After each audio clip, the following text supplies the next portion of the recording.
Hey guys, it's Ian here with HobbiesofaMan once again, and today we're doing another Transformers book review. Today we're looking at issue 20 in the series. This is another Danny Warren Johnson book cover, and it's pretty good. Although I appreciate the concept of it, I feel like this feels a bit too empty for my taste, right?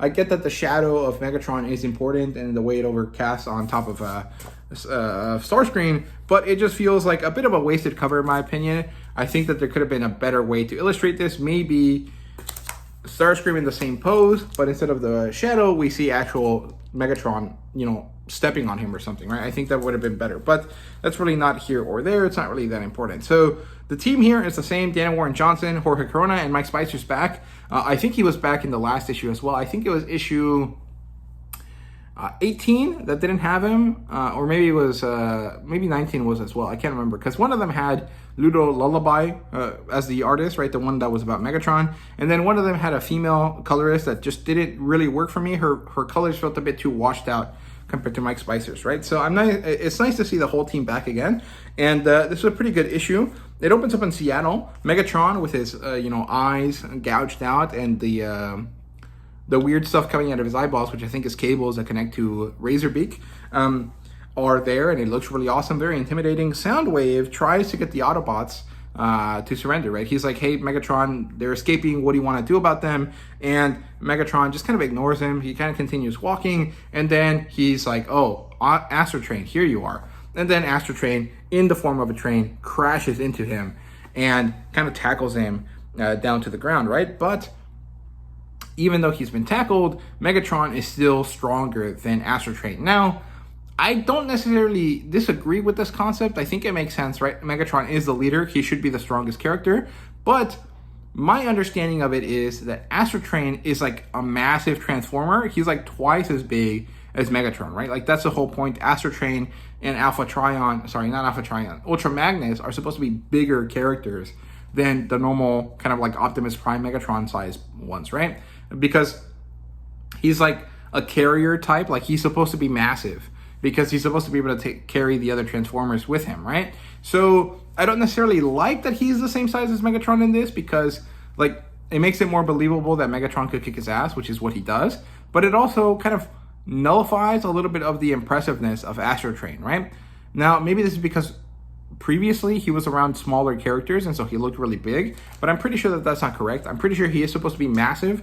Like, he's supposed to be 2 or 3 times as big as the normal Transformers, or at least the leader class Transformers, but for whatever reason Jorge Corona made him kind of smaller than he was supposed to, at least from what I understand, right? So if I'm wrong about that, let me know down in the comments, but I don't think so. And as Megatron is kicking Astrotrain's ass, elsewhere we see that the G.I. Joe characters, or at least that's what I think they are, have caught Ultra Magnus, and they're kind of putting a collar on him, and they kept them in like a Sector 7 kind of thing, right? Because this isn't related to the Michael Bay Transformer stuff, but a lot of the imagery is pretty similar, because Sector 7 was basically a G.I. Joe unit, right? So that's pretty cool. It looks pretty similar. It's almost kind of reflective of the way that Megatron was kept in the first Transformers movie, which I like. I think it's cool. And then we see that Spike and Optimus are having a chat. They are outside of the Ark.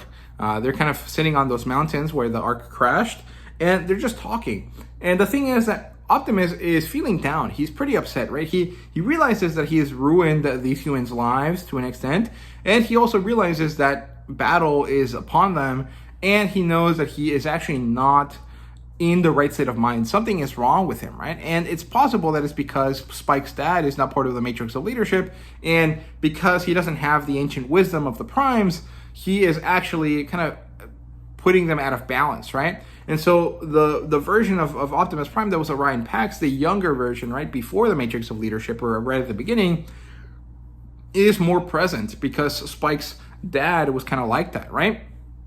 And he seems kind of like he's losing hope in this moment. He realizes that he is not the character that they need him to be, right? And Spike is like, that's ridiculous. Thank you for telling me that my dad's probably not alive anymore, but I appreciate that he's still with you in some way.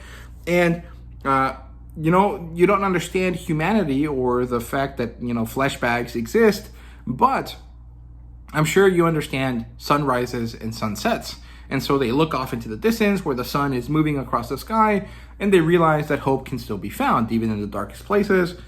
Classic moral stuff, but it really does help Optimus kind of get a little bit out of his funk. And at this point is when we get introduced to some other Autobots, apparently the aerial bots, which are a team of 5 Autobots that are all ships or all airplanes, have been revived, thankfully. And these characters happen to be characters, as Optimus Prime explained them, that were built for war, but happen to have some of the strongest and most gentle hearts, right? And these characters are all small, and when they see that Optimus is sad, they crowd around him, and they're like, hey man, what's wrong?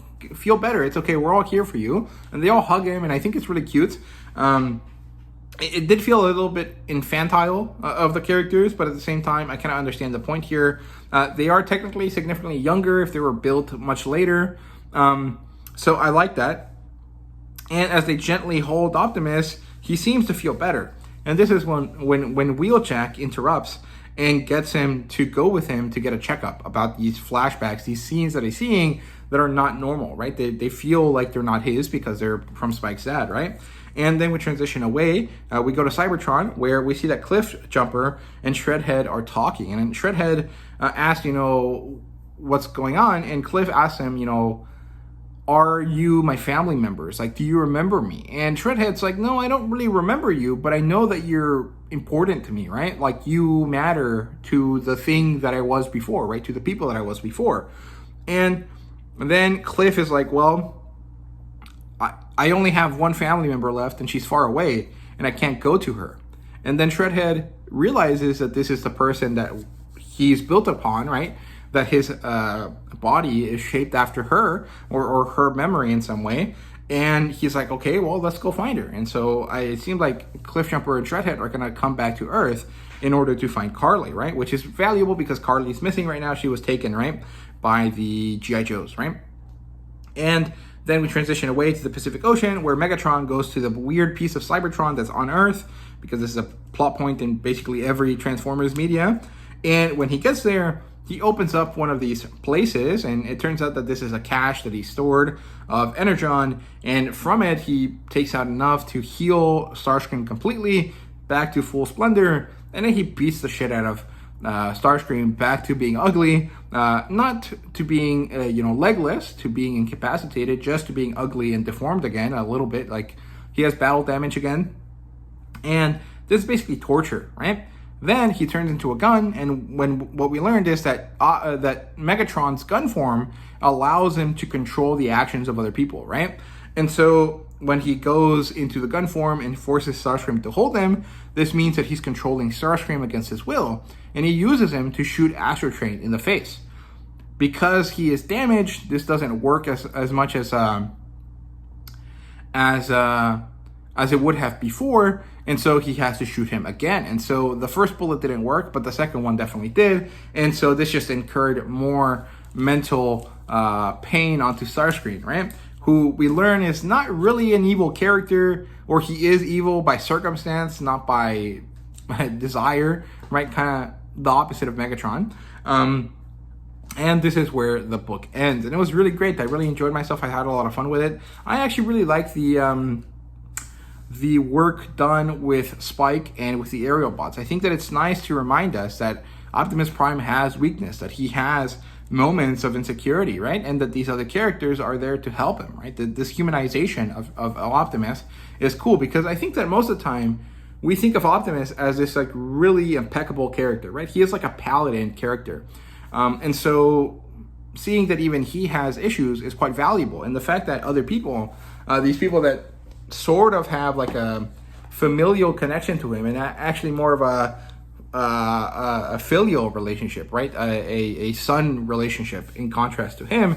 Spike, in the fact that his father is part of the Matrix, and then the aerial bots as seeing him as their leader and the guy that made them be, is really valuable. It's kind of it highlights this idea of like fatherhood and kind of doing what you must for the next generation, which I think is cool. Maybe it can be warped in some ways and it can become negative, but in this case, it was used very positively. So I like that. But those are my thoughts on Transformers 20. Let me know what you guys think down below. Thank you guys so much for watching, and see you guys later.